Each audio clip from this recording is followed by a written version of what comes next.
Irmãos queridos, nós vamos abrir então a palavra de Deus no livro do profeta Malaquias, no capítulo 3. Profeta Malaquias, capítulo 3, leremos dos versos 6 ao verso 12.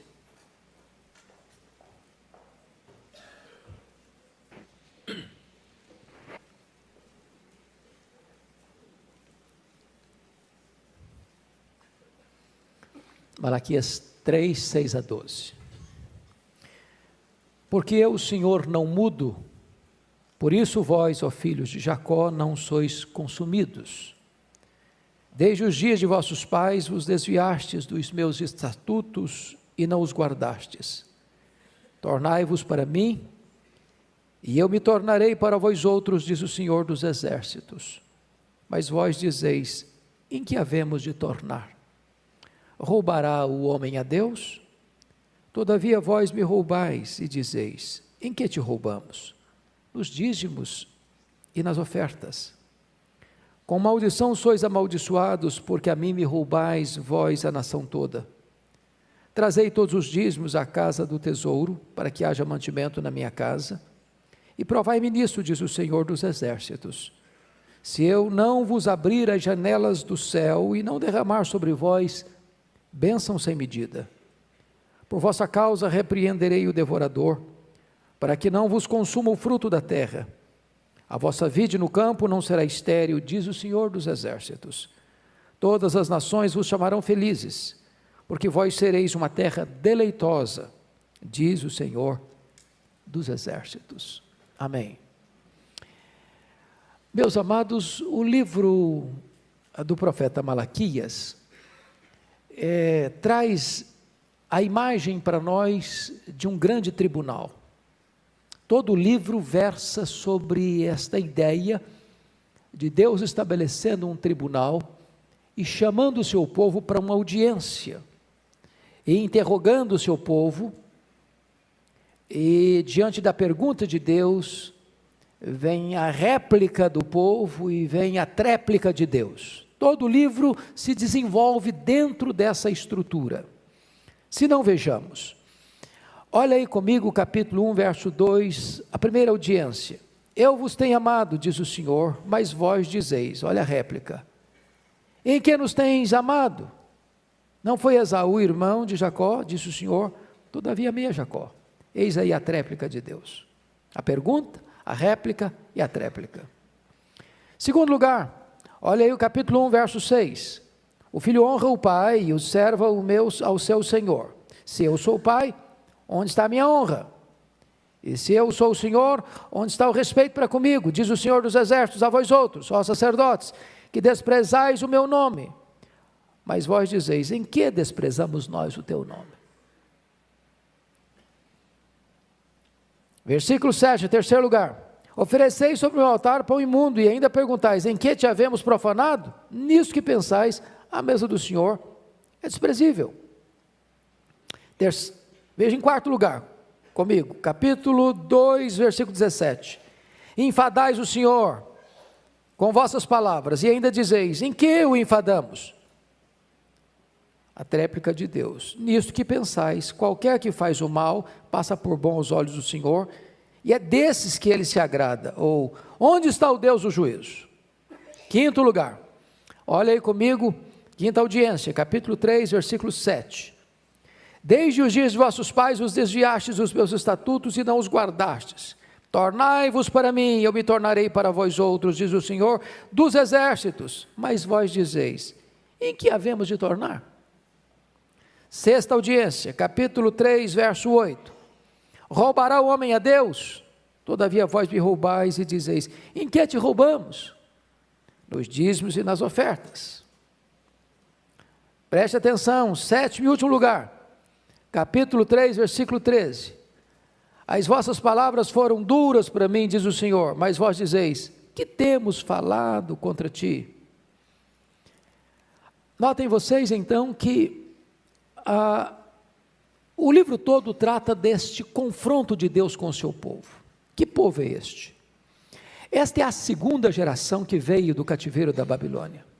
Na primeira geração que veio, veio com um propósito: reconstruir o templo de Jerusalém, reconstruir a cidade que estava debaixo de escombros, reconstruir os muros da cidade. Mas aconteceram algumas dificuldades. A cidade estava cheia de escombros, ao redor tinham inimigos que lutaram para que a cidade não fosse reconstruída. Houve um embargo legal e uma ordenança do próprio rei para paralisar a obra da reconstrução. Então, diante desses fatos, o povo, cada um foi cuidar dos seus negócios, nas suas lavouras, ou construir suas próprias casas, embelezando-as, e a casa de Deus ficou desamparada, parada na construção no meio do caminho.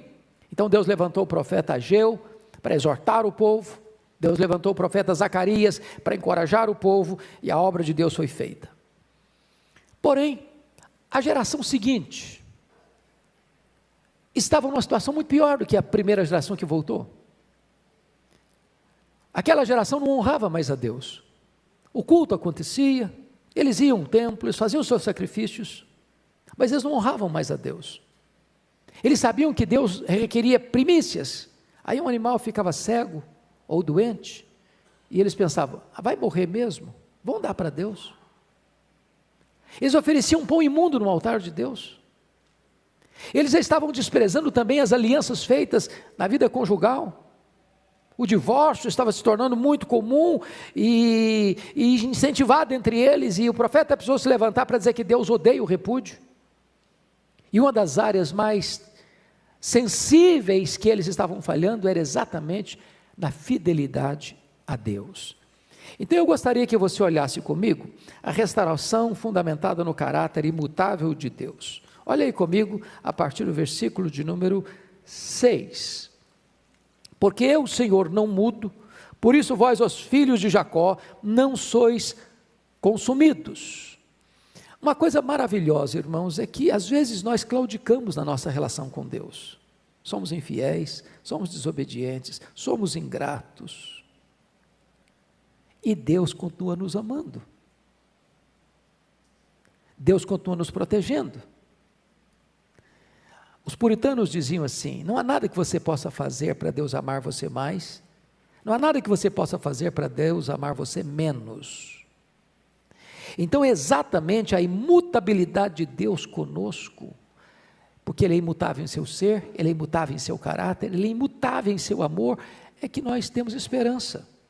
Não é isso que está escrito? Porque eu, o Senhor, não mudo, por isso vós, ó filhos de Jacó, não sois consumidos. Se Deus tratasse a você e a mim do jeito que eu sou e do jeito que você é, do jeito que nós somos, seríamos consumidos. Somos fracos, tantas vezes desobedientes, tantas vezes ingratos, tantas vezes infiéis. E não obstante esse fato, Deus continua nos amando e cuidando de nós. Ele nos corrige, Ele nos disciplina, mas jamais nos destrói, sempre nos ama, nunca desiste de nós. Então, o texto está dizendo que é a imutabilidade de Deus que é a nossa máxima segurança. As misericórdias de Deus são a causa de não sermos o quê? Consumidos. Mas veja agora um outro aspecto que eu quero destacar. A restauração está disponível diante de um convite gracioso de Deus. Veja comigo o versículo 7. A paciência perseverante do restaurador. Desde os dias de vossos pais os desviastes dos meus estatutos e não os guardastes. Olha aí, por favor, que desde o começo, começando com Abraão, com Isaac, com Jacó, com os filhos de Jacó, com a nação que saiu do Egito, com as tribos que possuíram a terra, com a história desse povo durante a monarquia, depois o reino dividido, depois o cativeiro, depois a volta do cativeiro. Ao longo da história, a acusação que desde os dias de vossos pais vos desviastes dos meus estatutos e não os guardastes. E se eu fosse contar um pouco mais a história, eu diria que então veio Jesus, então vieram os apóstolos, então vieram os pais da igreja, então vieram os reformadores, então vieram os missionários, então o evangelho chegou até nós, e ainda continuamos nessa mesma trajetória de tantas vezes nos desviarmos de Deus. A paciência perseverante do restaurador. Agora vejamos o profundo anseio do restaurador. Versículo 7: tornai-vos para mim. Tornai-vos para mim. Meus irmãos, Deus não quer adoração. Deus está procurando adoradores. Deus é relacional. Deus vive numa eterna e perfeita comunhão entre o Pai, o Filho e o Espírito Santo, e Ele formou um povo para si, para o louvor da sua glória, e este Deus que nos ama, quer ser amado, e este Deus que se relaciona conosco, quer que nos relacionemos com Ele. Portanto, Ele está nos dizendo assim: tornai-vos para mim. Deus quer você, Deus ama você, Deus se deleita em você, Deus não abre mão de você, e essa volta para Deus, conforme o profeta Joel havia dito, deve ser de todo o coração, rasgando o coração, não as vestes, voltando para Deus com pranto, com choro, com jejuns. Mas como é que é essa dinâmica relacional do restaurador? Olha comigo ainda, o versículo de número 7, tornai-vos a mim, e eu me tornarei para vós outros, diz o Senhor dos Exércitos. Amados irmãos, notem isso, sempre que o povo de Deus arrependido se volta para Ele, Deus com mais pressa ainda se volta para nós. Na figura do pai do pródigo, quando o pródigo retornava maltrapilho, pensando: será que o pai vai me perdoar? Será que o pai vai me receber? Eu me contento em apenas ser um servidor, um trabalhador na casa do meu pai. E ainda que ele pensasse todas essas coisas e não esperasse mais além dessas coisas, ao perceber, o pai já estava correndo ao encontro dele para abraçá-lo, para beijá-lo e para devolver a ele o status de filho e para fazer uma grande festa pela sua volta. Esta é a dinâmica de Deus, nos trazendo abraço, nos trazendo beijo, nos trazendo uma grande festa. Agora notem mais, a insensibilidade do povo, na pergunta que está aí no versículo 7, em que havemos de tornar? Pior do que uma doença, é a não consciência da doença.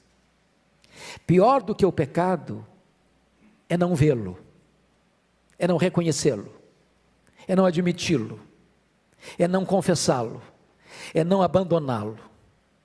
O povo está longe de Deus, e Deus convida o povo para se voltar para Ele. O povo pergunta: mas voltar para quê? Voltar como? Por que voltar? Tem algum problema? Tem alguma coisa errada? Precisam corrigir alguma coisa? A insensibilidade espiritual é pior do que o próprio pecado. O povo não quer voltar, o povo não sente necessidade de voltar, o povo está completamente cauterizado no seu pecado, anestesiado. O povo está no estágio mais avançado da sua decadência espiritual. É como a igreja de Laodiceia: estou rica e abastada, não preciso de coisa nenhuma, quando ela é cega, miserável e pobre. Ou como a igreja de Sardes, que achava que estava viva, e Deus: não, você está morta.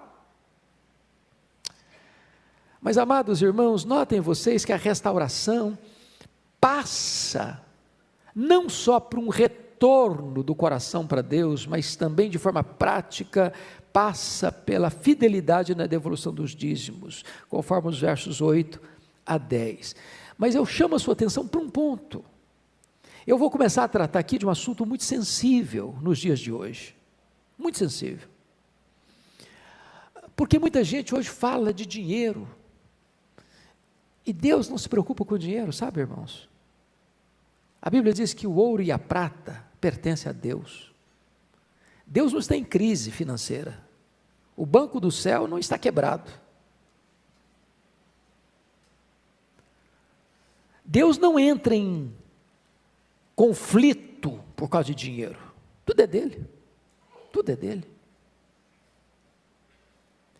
Agora, antes de Deus conclamar o seu povo a trazer os dízimos, Deus conclama o seu povo a trazer o coração. Tornai-vos para mim. Não faz nenhum sentido para Deus eu trazer dinheiro para a casa dele, se o meu coração não vem na frente do dinheiro. Deus está interessado em você, não no que você tem. Porque o que você tem é dele, é tudo dele. Então, eu chamo a sua atenção para alguns aspectos do versos 8 a 10. E o primeiro aspecto que eu chamo a sua atenção, queridos, é que o dízimo é um princípio estabelecido pelo próprio Deus. Pastor Arival e eu escrevemos um livreto sobre esse assunto. Alguns aqui já tiveram a oportunidade de conhecer e ler. Por que nós escrevemos aquele livro?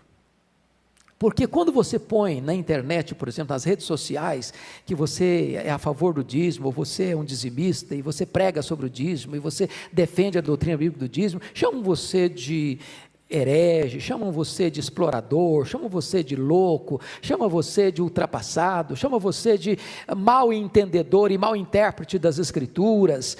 Existem teses de doutorado contrário ao dízimo, e essa é uma pregação muito popular hoje, muito popular. A pergunta é: essa doutrina é bíblica? Tem base bíblica? E eu gostaria de dizer para você hoje, meu amado irmão, que dízimo é bíblico, não é invenção da igreja, não é criação da igreja.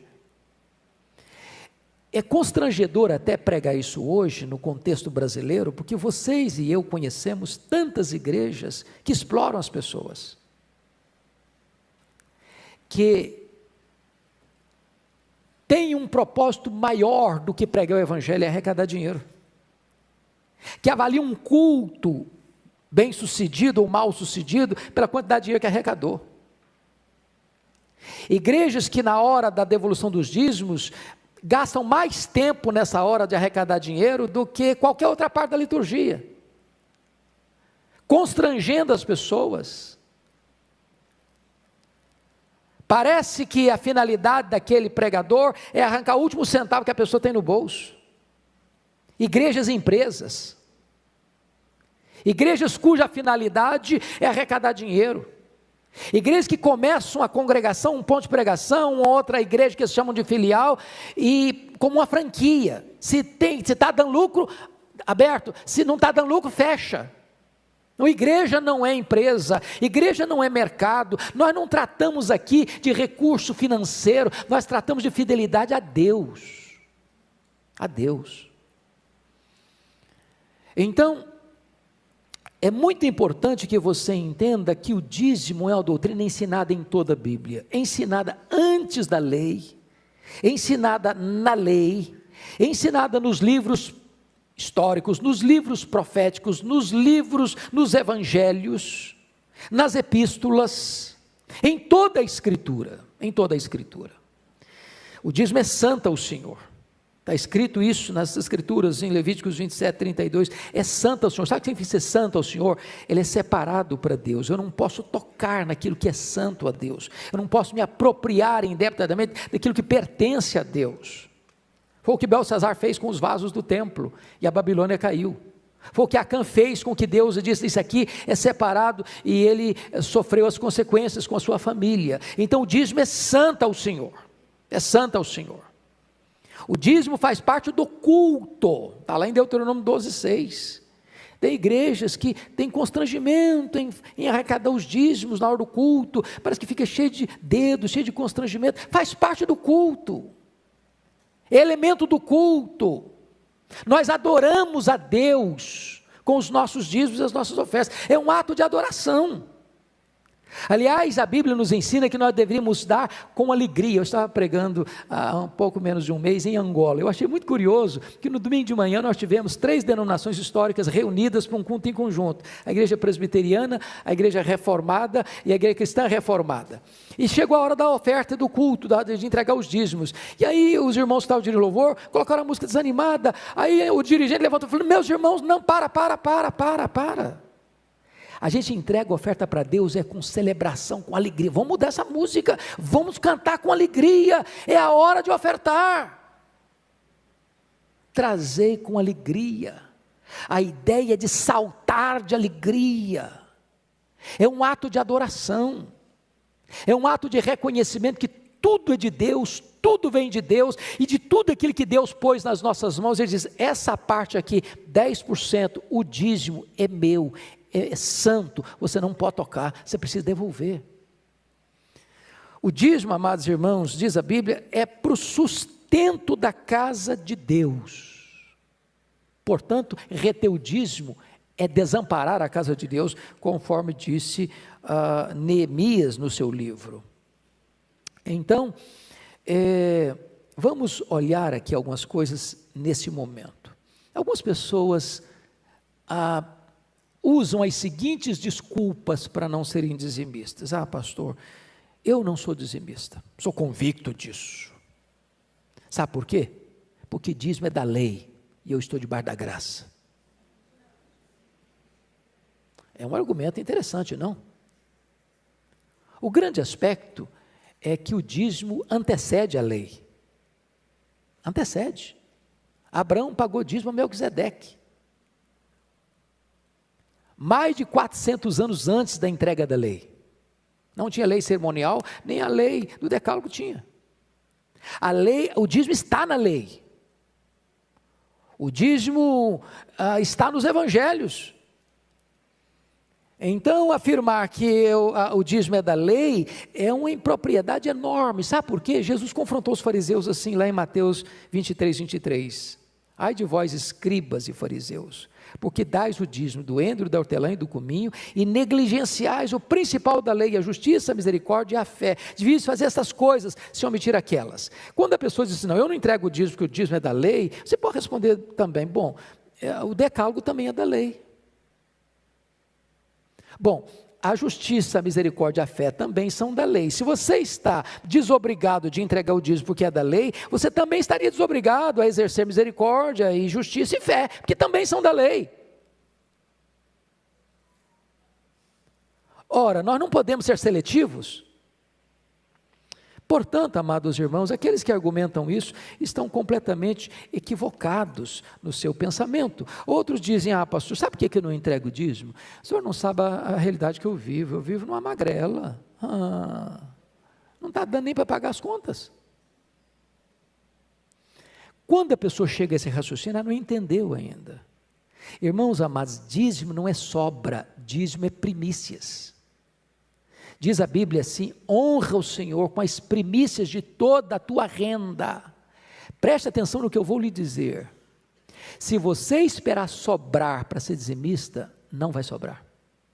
Porque Deus não vai deixar sobrar. É o que está escrito lá no profeta Ageu, você vai receber salário e botar num saco furado. E se você trouxer sobra, Deus não é Deus de sobra, Ele vai assoprar e dizer, isso aí eu não aceito. Em outras palavras, Deus não quer dinheiro.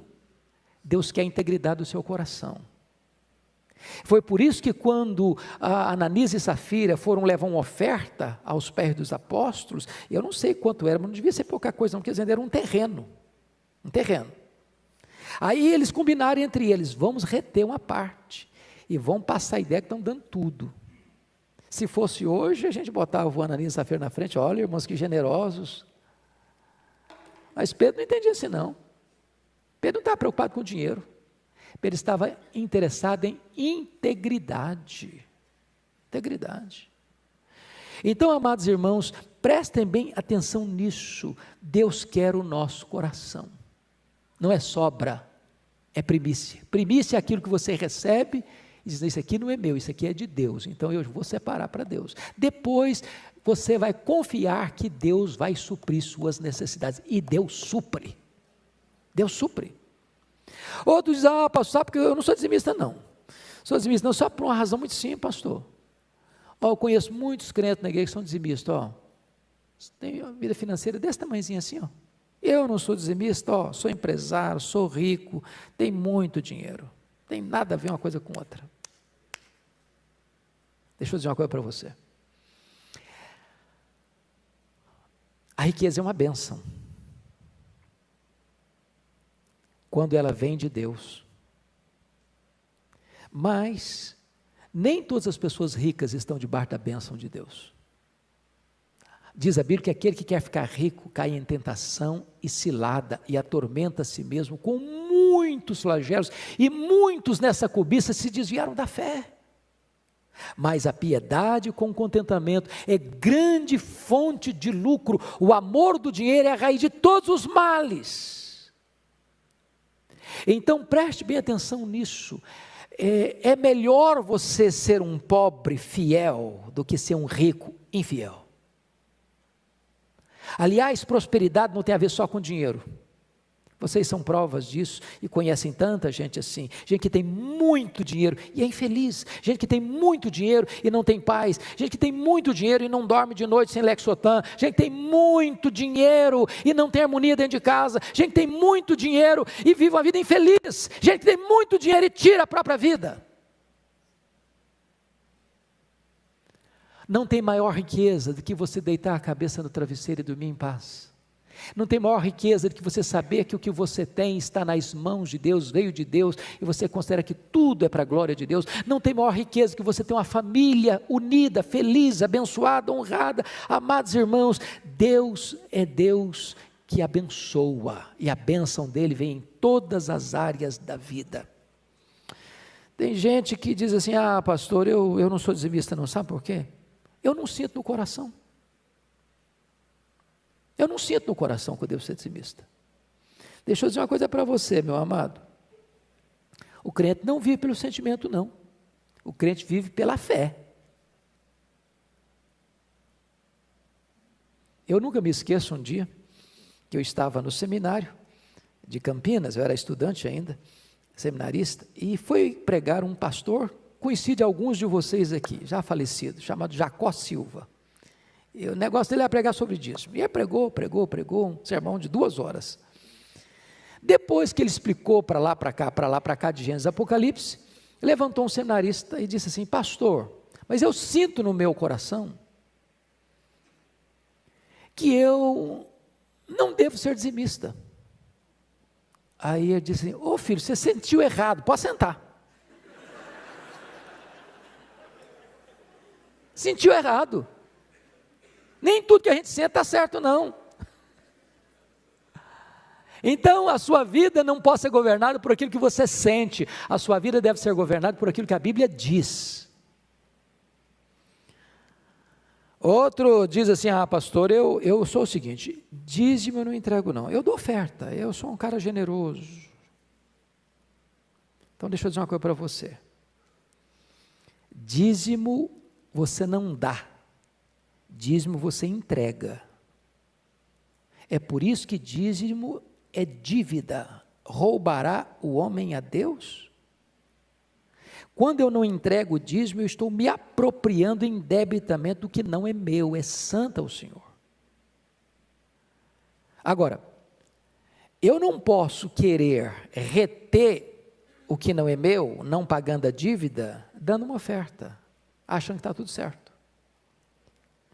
Imagine que eu fosse devedor de alguém de R$1.000 e eu não quero pagar a dívida. E eu chego lá com um presentinho de R$100 pensando que está quitada a dívida. Não é certo. Você quer dar presente? Pague a dívida primeiro. Depois você dá presente. O crente deve entregar o dízimo e ser ofertante. A oferta é voluntária. O dízimo é dívida.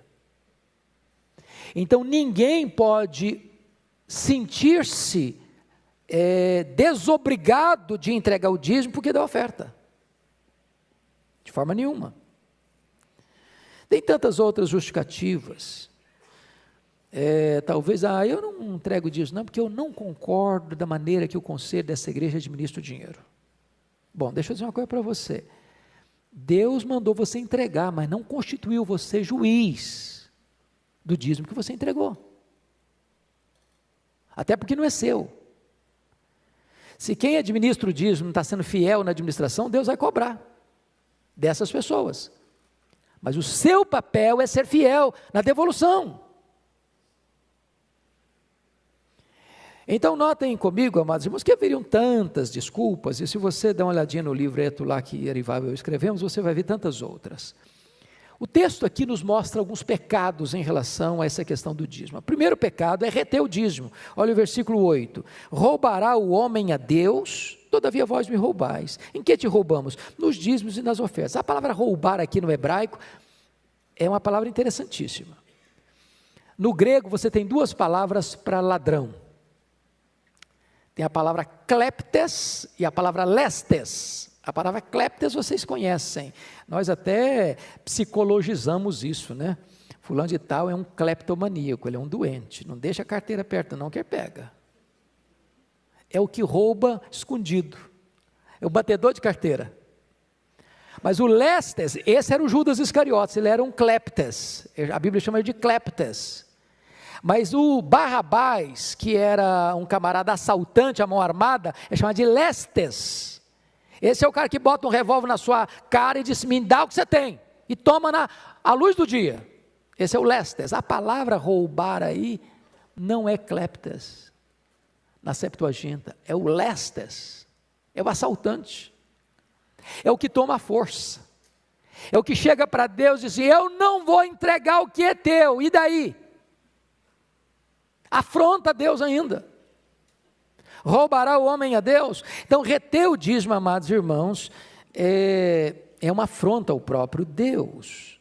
8 razões para não reter o dízimo. Primeiro, tudo que você tem pertence a Deus. Segundo, Deus é o Criador, o provedor e o protetor. Terceiro, reter o dízimo é colocar o salário num saco furado. Quarto, reter o dízimo é a mais pura perda para você, porque reter mais do que justo é pura perda. Quinto, reter o dízimo é amar o dinheiro. Sexto, reter o dízimo é desconfiar da providência de Deus. Sétimo, reter o dízimo é roubar a Deus. Oitavo, reter o dízimo é desamparar a casa de Deus. Esse é o primeiro pecado, não pode reter. Segundo, não pode subtrair o dízimo. Olha o versículo 10. Trazei quantos dízimos? Todos os dízimos. Então, subtrair significa o seguinte, eu achei da graça que há poucos dias eu passei numa igreja, tinha uma faixa assim, estamos dando desconto no dízimo. Você viu que negócio interessante? É lei do mercado. Ô irmão, vocês estão com o dízimo atrasado, não fazer um descontinho, então vocês precisam pagar 10%, não, paga 5%, tá? Não, irmãos, a igreja não pode mudar a palavra de Deus não, que negócio é esse? A pessoa entrega um valor como dízimo e ele e Deus sabem que não é o dízimo. Preste atenção nisso. De Deus não se zomba. Trazei todos, não parte.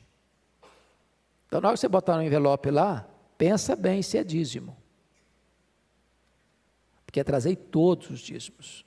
Não só não pode reter, como não pode subtrair.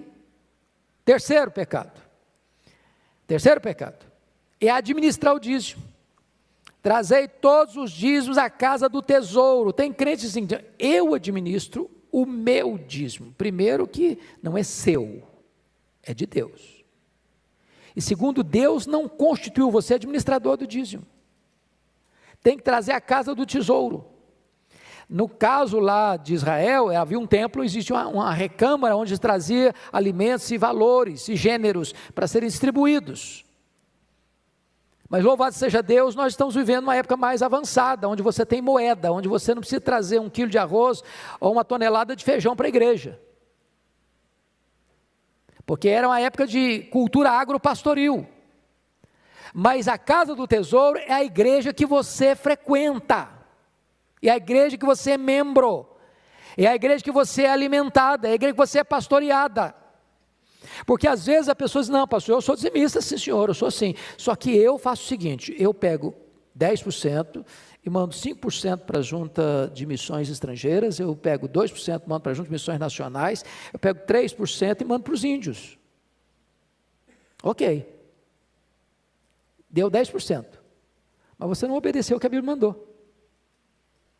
Você tem que entregar na casa de Deus. É a casa de Deus que vai fazer essa distribuição dos recursos que são de Deus, e não você. E não você. Não somos administradores do dízimo. Agora, o quarto pecado é subestimar o dízimo. Olha o versículo 8. Roubará o homem a Deus, todavia vós me roubais, e dizer, em que te roubamos? Nos dízimos e nas ofertas. Ou seja, não, no dízimo isso é nada, isso é coisa nenhuma. Então, eu estava subestimando a importância do dízimo. O profeta disse que reter o dízimo, versículo 9, produz uma coisa: maldição. Com maldição sois amaldiçoados, porque a mim me roubais vós a nação toda. Alguns hoje dizem, pastor, eu não sou contra o dízimo, porque aí está escrito que quem não entrega o dízimo é amaldiçoado, pois Jesus já levou a nossa maldição na cruz, e portanto não tem desse negócio mais. Então está errado, o senhor está ensinando aí. Preste bem atenção. A maldição que Jesus levou na cruz é verdade, não tem maldição. Dízimo tem a ver com sua salvação não, irmão. Dízimo tem a ver com a sua comunhão com Deus. Essa maldição Jesus levou na cruz sim, mas quando um crente peca, ele não está livre das consequências do seu pecado. Então, se um crente negligencia ou peca deliberadamente ou inconscientemente, ele vai sofrer as consequências desse erro. E quais são as consequências? Deus está dizendo o seguinte: o devorador chega, o saco furado, vaza pelos dedos, aquele que retém mais que é justo, é pura perda. Então o próprio Deus está dizendo que quando você retém os dízimos, você está roubando de Deus, você está roubando de você mesmo, você está roubando dos outros, porque você foi chamado por Deus para ser uma bênção para o mundo, e quando você deixa de receber as bênçãos de Deus pela sua infidelidade, você está deixando de permitir que as pessoas vejam em você a bênção do Eterno fluindo na sua vida e através da sua vida. Então, deixa eu concluir. Quais são as bênçãos de você ser um dizimista fiel? Primeiro, as janelas dos céus abertas sobre a sua vida. Olha o versículo 10. Trazei todos os dízimos à casa do tesouro, para que haja mantimento na minha casa. Provai, ministros do Senhor dos Exércitos, se eu não vos abrir as janelas dos céus e derramar sobre vós bênção sem medida. Quem está prometendo isso? É Deus. Que bênçãos são essas? Bênção de saúde, bênção de harmonia, bênção de paz, bênção de alegria, bênção de prosperidade, bênção de ser usado nas mãos de Deus para que o Evangelho alcance pessoas. Deus abre, e é Ele quem abre, e quando Ele abre ninguém fecha. Segundo, o devorador é repreendido, versículo 12, versículo 11, por vossa causa repreenderei o devorador, para que não vos consuma o fruto da terra, a vossa vide no campo não será estéril, diz o Senhor dos Exércitos. Deixa eu dizer uma coisa, irmãos, eu tenho só 60 anos, estou muito jovem ainda, e vocês sabem disso, embora os cabelos brancos, mas olhe a história da igreja, me mostre um exemplo de alguém que, sendo fiel a Deus, se arrependeu de sê-lo. De alguém que diz assim, bom, eu me tornei uma pessoa mais infeliz, mais pobre, mais triste, porque fui fiel a Deus, na devolução dos dízimos. Você não encontrará.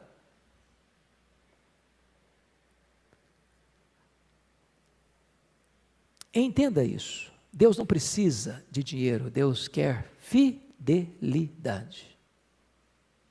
Agora ele está dizendo o seguinte, se você reconhecer que eu sou dono de tudo, que os 10% são meus, e os 90% que ficaram são meus também, mas eu coloco nas suas mãos, para você administrar, eu vou abençoar você, eu vou abrir as janelas do céu para você, eu vou derramar bênçãos sem medida sobre você.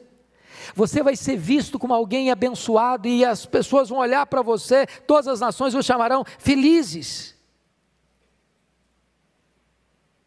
Agora, preste atenção num desafio, e eu quero concluir aqui. Deus chama o seu povo a fazer uma prova dele, trazei todos os dízimos à casa do tesouro, para que haja mantimento na minha casa, e provai-me nisto, diz o Senhor dos Exércitos. Eu sei que mexer com o bolso é muito sensível, sabe por quê? Porque o seu coração não mora na caixa torácica, o seu coração mora no seu bolso. Onde estiver o teu tesouro, aí estará teu coração. Desculpe-me dizer isso, mas as pessoas que mais têm dificuldade em entregar o dízimo não são os pobres. Quem ganha salário mínimo? Quem mais tem dificuldade em entregar o dízimo são os ricos. Você ganha R$1.000, tira 100, você já está acostumado com a magrela mesmo? Não vai faltar, tudo bem. Aí você ganha 50 mil. Bom, 5 mil é um dinheiro que dá para fazer uma festa, não dá não? Você ganha 100 mil, 10 mil, é muita grana. 500 mil, 50 mil, dá para comprar um carro popular. E bom.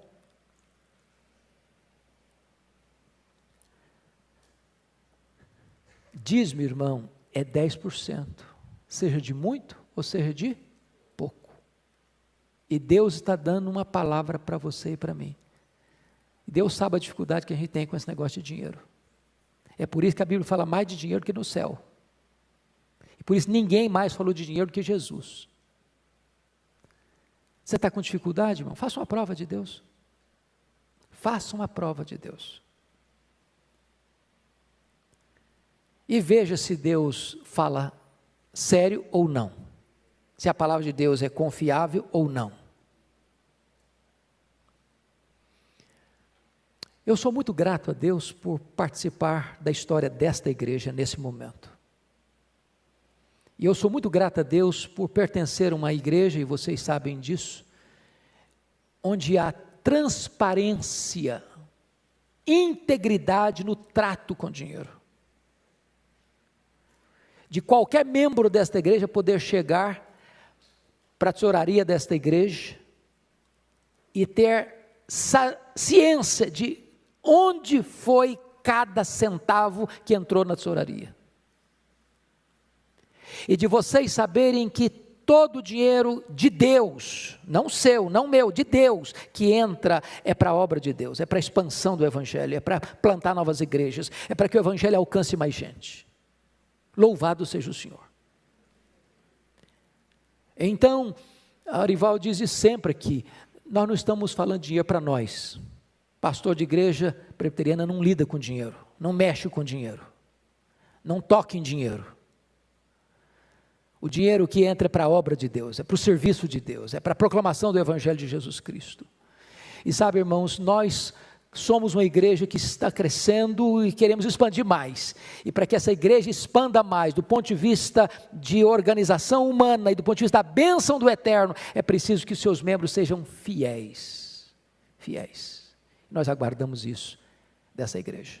Vamos orar ao Senhor. Fique em pé, por favor, vamos orar.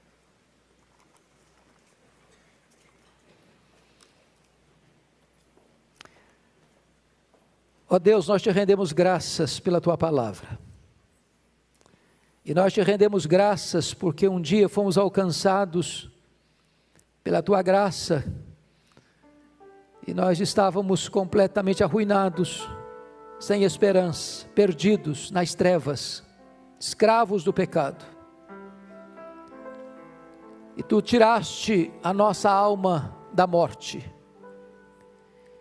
Fomos transportados para o reino da luz. Hoje somos filhos, somos herdeiros, membros da tua família. Hoje temos a alegria de saber que o nosso nome está escrito no livro da vida. A garantia de que o Espírito Santo nos selou para o dia da redenção. Nós te agradecemos porque pertencemos a uma igreja que ama Jesus, que serve a Jesus. Nós te agradecemos porque temos a tua palavra como a nossa única regra de fé e prática. Nós te agradecemos pelo privilégio que nós temos de sermos teus mordomos e que tu requeres de nós a fidelidade nessa mordomia. Rogamos-te que tu abençoes a tua igreja, que tu dês alegrias e experiências gloriosas àqueles que já são fiéis na devolução dos dízimos.